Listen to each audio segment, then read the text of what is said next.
السلام علیکم دوستو، ایک بار پھر آپ کی خدمت میں تازہ ترین خبر کے ساتھ۔ تازہ ترین خبر کیا ہے؟ بھارت کے شہر گوا سے، جہاں پہ وزیر خارجہ بلاول بھٹو زرداری دو درجن صحافیوں کے ہمراہ شنگھائی کوآپریشن آرگنائزیشن کی وزرائے خارجہ کی کانفرنس میں شرکت کے لیے پہنچے۔ وہاں پر ظاہر ہے سب کا استقبال کیا گیا، اور بالکل جیسے تمام رکن ممالک کا تھا، لیکن اس میں خاص طور توجہ بلاول بھٹو زرداری پہ تھی، کیونکہ یہ پاکستان کے کسی بھی وزیر خارجہ کا گزشتہ 11 سال میں پہلا دورہ تھا۔ لیکن اس سے پہلے ہی ایک سٹیج سج چکی تھی، اور وہ سٹیج یہ تھی کہ بھارت کے ایک سابق سفیر وویک کاجو نے اور ان کے ہم خیال بہت سارے لوگوں نے یہ کہا تھا کہ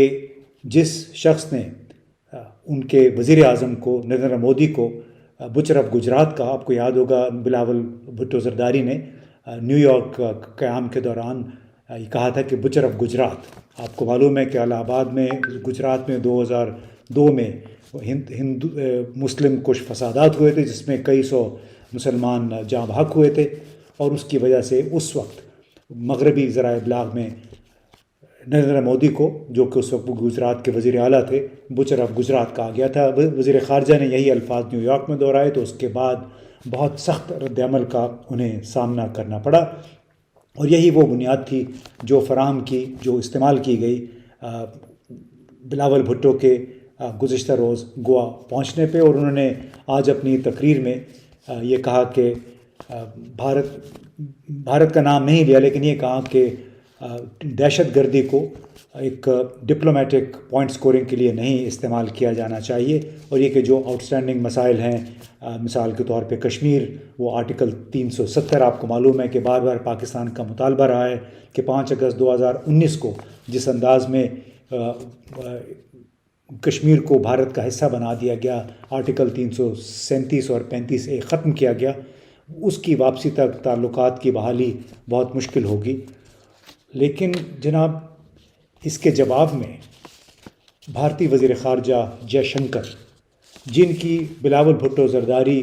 کی عمر سے بھی زیادہ سفارتکاری کا تجربہ ہے، جو کہ 4 ملکوں میں بطور سفیر خدمات انجام دے چکے ہیں، اور ایک بہت کم غیر ملکی جو ڈپلومیٹس ہیں ان کو یہ حاصل ہوتا ہے درجہ کہ 4 ملکوں میں سفارت کے خدمات انجام دے بطور سفیر۔ پھر وہ فارن سیکرٹری رہے، اور اس کے بعد سے 2018-19 میں وہ بن گئے وزیر خارجہ بی جے پی کے ٹکٹ پہ، جب وہ راجیہ سبھا یعنی سینٹ کے رکن منتخب ہوئے۔ تو جناب، انہوں نے پھر اپنی تقریر میں اور بعد میں ایک پریس کانفرنس کے دوران جے شنکر نے بلاول بھٹو زرداری اور پاکستان کی بحیثیت مجموعی اچھی خاصی بے عزتی کر دی، بلکہ جو بیانیہ بلاول بھٹو زرداری نے بننے کی کوشش کی اس کو تار تار کر دیا۔ اب جے شنکر نے کیا کہا؟ انہوں نے کہا کہ آپ بیدار ہوں خواب خرگوش سے۔ آرٹیکل 370 جس کے تحت کشمیر کو خصوصی سٹیٹس حاصل تھا، وہ تاریخ بن چکا ہے۔ دہشت گردی کرنے والے دہشت گردی کے متاثرین کے ساتھ ایک جگہ نہیں بیٹھ سکتے۔ پاکستان دہشت گردی کو ایک معمول کا معاملہ قرار دینے کی کوشش کر رہا ہے، اور پاکستان کی کریڈیبلٹی یعنی ساکھ اس کے غیر ملکی زر مبادلہ کے ذخائر سے زیادہ تیزی سے ختم ہو رہی ہے۔ یعنی یہ بہت ہی ایک بے عزتی والی بات تھی کہ پاکستان کی ساکھ کو اس کے زر مبادلہ کے ذخائر سے تشبیہ دی جے شنکر نے، اور جتنی بھی باتیں انہوں نے کیں اس سے بالکل ایک بات واضح ہوئی کہ طویل عرصے سے بھارتی قیادت پاکستان کو جس حقارت کے ساتھ دیکھ رہی ہے، خاص طور پہ 2014 کے بعد جب سے نریندر مودی برسر اقتدار آئے، اور جس انداز میں پاکستان کا وہ ذکر کرتے رہے ہیں، اس کا بھرپور نظارہ آج دیکھنے کو ملا جے شنکر کی SCO سمٹ سے، فارن منسٹر سمٹ سے خطاب میں، اور اس کے بعد کی پریس کانفرنس میں۔ Mr. Bhutto Zardari was treated accordingly. As a promoter, justifier, and I'm sorry to say spokesperson of a terrorism industry, which is the mainstay of Pakistan, his positions were called out, and they were countered,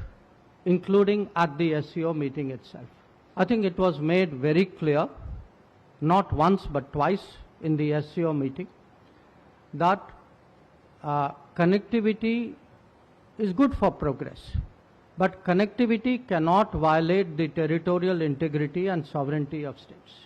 تو جناب یہ آج کے دن گوا میں بھارتی شہر میں یہ ہوا SCO سمٹ کے دوران بڑے ایک پروجیکشن کی کوشش کی گئی تھی کہ بلاول بھٹو زرداری کا یہ دورہ بہت اہم ہے، لیکن شروع سے ظاہر تھا کہ دو طرفہ تعلقات کے لیے اس کی کوئی اہمیت نہیں ہے۔ ایک ملٹی لیٹرل فورم ہے شنگھائی کوآپریشن آرگنائزیشن، ٹھیک ہے، وہاں پہ جانا چاہیے، اس فورم کو نہیں چھوڑنا چاہیے، لیکن بھارت نے کوئی کسر نہیں چھوڑی پاکستان کے بیانیے کو تار تار کرنے میں، بے عزتی کرنے میں۔ اسی لیے شاید کئی بزرگ جو امبیسڈرز تھے، سینئر لوگ تھے، انہوں نے یہ مشورہ دیا تھا کہ بلاول بھٹو زرداری کو وہاں نہیں جانا چاہیے، کیونکہ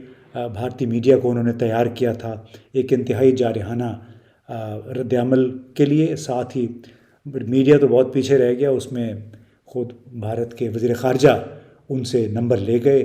اور یہ ایک ایسی ضرب انہوں نے لگائی ہے پاکستان کی سفارتکاری کو، پاکستان کے امیج کو، کہ جس میں اب بہت عرصہ لگے گا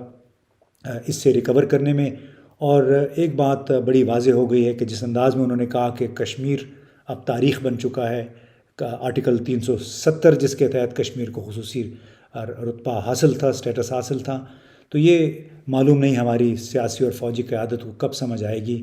کہ جہاں بھی یہ جاتے ہیں کشمیر کی ڈگڈگی بجانا شروع کر دیتے ہیں۔ حالانکہ حقیقت یہ ہے کہ دنیا بھر نے کشمیر کے معاملے پہ پاکستان کا ساتھ دینے سے انکار کر دیا ہے۔ کسی ایک ملک نے 5 اگست 2019 کے اقدام کی مخالفت نہیں کی تھی، بلکہ خاموشی سے اس کو نگل لیا، ہضم کر لیا۔ یعنی مطلب یہ تھا کہ بھارت نے جو کیا اس وقت کشمیر کے ساتھ، وہ اب سب نے قبول کر لیا۔ اس کی بنیادی وجہ ہے بھارت کا بہت بڑا سائز، 1.4 ارب کی آبادی، بھارت امریکہ کے ساتھ، پورے نیٹو کے دوسرے ملکوں کے ساتھ اس کے اسٹریٹجک تعلقات، اور اربوں ڈالر کے اسلحے کے سودے جو کہ بھارت اس وقت کر رہا ہے فرانس کے ساتھ، جرمنی، برطانیہ اور امریکہ کے ساتھ۔ کمرشل طیارے بھی بوئنگ اور ایئر بس وہاں سے خرید رہا ہے۔ تو اس وقت بھارت کے لیے ترجیحات کچھ اور ہیں، اور پاکستان بدقسمتی سے کشمیر کے حوالے سے وہی بیانیہ لے کر آگے چل رہا ہے جو کہ جنرل ضیاء الحق کے زمانے میں سامنے آیا تھا، اور جس کو فالو کرتے کرتے پاکستان نے آج اپنی معیشت کو تباہی کے دہانے تک پہنچا دیا اور خود کو بین الاقوامی طور پہ عملاً الگ تھلگ کر لیا ہے۔ اب بھی اگر ہماری سیاسی قیادت نہ سمجھی، اس کو حالات کو سمجھنے کی کوشش نہ کی، تو اس کے ساتھ اس سے بھی برا ہوگا جو ڈاکٹر جے شنکر نے آج یعنی جمعے کے روز گوا میں پاکستان کے وفد کی تقریر، پاکستان کے وزیر خارجہ کی تقریر کے جواب میں کیا۔